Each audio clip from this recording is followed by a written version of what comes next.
لوگ بڑی باتیں کرتے ہیں پاکستان کے بارے میں، یار پاکستان میں مزہ نہیں ہے تو پاکستان کا موسم اچھا نہیں ہے۔ آپ دنیا میں چونکہ گئے نہیں ہیں نا، ورنہ پاکستان کتنے لحاظ سے کتنی بڑی نعمت ہے۔ میں صرف یہ والی بات آپ کو سمجھانا چاہتا ہوں۔ میں نے بڑی بڑی دنیا دیکھی ہے، صرف یوکے کی مثال دیکھیں، یورپ کے لوگ گرمی کو ترستے ہیں۔ آپ سوچیں نا، سارا سال ہی سردی ہو، سارا سال ہی بارش ہوتی رہے تو بندہ تھک جاتا ہے۔ وٹامن ڈی کی کمی کیوں ہوتی ہے؟ کہ جب آپ کو دھوپ نہیں ملتی ہے۔ آپ یقین کریں، جس دن دھوپ نکل آئے نا یوکے میں، لوگ خوشی کے مارے باہر نکلتے ہیں کہ آج سن نکلا ہے، مبارک ہو آج جناب دھوپ آئی ہے۔ اللہ نے پاکستان کو جو نعمت دی ہے کہ ادھر سردی بھی ہے، ادھر گرمی بھی ہے۔ اچھا، پھر جو ہمارے دن ہے نا، یہ کتنی بڑی نعمت ہے۔ خاص طور پہ جو نمازی لوگ ہیں ان کو شاید اندازہ نہیں ہے۔ مجھے اچھی طرح یاد ہے، ایک بار میں برمنگھم میں تھا تو میں نے دعوت اسلامی کی موبائل اپلیکیشن کھولی کہ بھائی نماز کا جو ٹائم ہے وہ کب ہوگا۔ آپ کو پتا ہے عشاء کا ٹائم کتنے بجے شروع ہو رہا تھا؟ رات 1:40 میں، اور 1:55 پر یہ 2 بجے ختم بھی ہو رہا۔ صرف 20 منٹ کے لیے اس دن برمنگھم میں عشاء کا ٹائم آنا تھا۔ میں نے کہا یا خدا، یہ میں کس ملک میں آ گیا؟ اب جس کو نماز پڑھنی ہے اس کو تو پڑھنی ہے، پہلے تو 1:45 بجے تک جاگو اور وضو کر کے ریڈی رہو، 20 منٹ میں ٹائم ختم بھی ہو جانا ہے۔ میں نے کہا ماشاءاللہ، ہمارے یہاں پاکستان میں عشاء پڑھو، ساری رات عشاء پڑھنے کا ٹائم۔ آپ کو پتا ہے تقریباً 45 سے 50 راتیں یورپ میں ایسی آتی ہیں جس میں عشاء کا وقت ہی نہیں آتا۔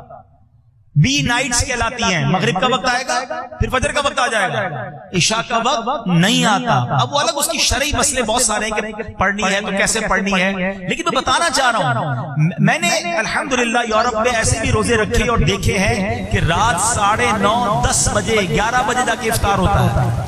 کچھ رمضانیں جو گرمی میں آتی ہیں نا، ہمیں یوکے کے اسلام میں بتاتے ہیں کہ 11 بجے افطار ہوتا ہے اور 1 بجے فجر ہوتی ہے۔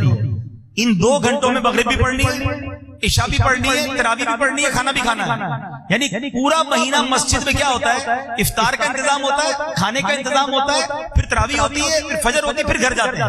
یعنی جو کھانے پینے کا ٹائم ہے، جو نمازی ہے، اس کو مسجد میں گزارنا پڑتا ہے، گھر جانے آنے کا ٹائم ہی نہیں ہوتا۔ مجھے ایک بار اسلام میں دیکھا ذرا رمضان ہمارے یہاں گزارے، میں نے کہا بھائی سردیوں میں آؤں گا، گرمیوں میں مجھے مت بلانا بھائی، ہم بھلے ہمارا پاکستان بھلا 14-15 گھنٹے کا روزہ رکھتے ہیں، رات پوری ملتی ہے، بہت بڑی نعمت ہے۔ اچھا، آپ کو پتا یہ تو ہو گئی گرمیوں کے دن۔ سردیوں کے دنوں میں پتہ کیا حال ہوتا ہے؟ 4 بجے 4:30 بجے مغرب ہو جاتی ہے، 5 ساڑھے 5 بجے عشاء ہو جاتی ہے، صبح 8 بجے جا کے فجر ہوتی ہے، اندھیرا ہی اندھیرا سارا دن۔ اچھا، میں ایک بار ناروے گیا۔ ناروے دنیا کا وہ ملک ہے جس میں ایک مقام ایسا ہے کہ جہاں 6 مہینے دن ہوتا ہے، 6 مہینے رات ہوتی ہے۔ یا آپ کی دنیا میں وہ ملک ہے، اب وہ اندھیرے میں تو 6 مہینے کے لیے اندھیرے میں ہی ہے، لائٹ جل رہی ہے، کاروبار بھی ہو رہا ہے، نیند بھی ہو رہی ہے۔ میں آپ کو بہت ساری ایگزامپلز ہیں، میں سمجھا نہیں پاؤں گا آپ کو۔ یعنی وہاں پر لوگ اندھیرے میں کام پہ نکلتے ہیں، کبھی سوچا آپ نے؟ کیونکہ صبح 7 بج گئے لیکن اندھیرا ہی ہے، اجالا تو 8 بجے ہوگا، کام کا ٹائم ہو گیا، ٹھیک ہے۔ اچھا، وہاں جب لنچ کرنے آ رہے ہیں گھر پہ تو اندھیرا ہو چکا ہے، کیونکہ 4 بجے تو عشاء ہو گئی ہے۔ عجیب و غریب معاملات ہیں، ٹھیک ہے نا۔ اب ہم کیسے لائف گزارتے ہیں؟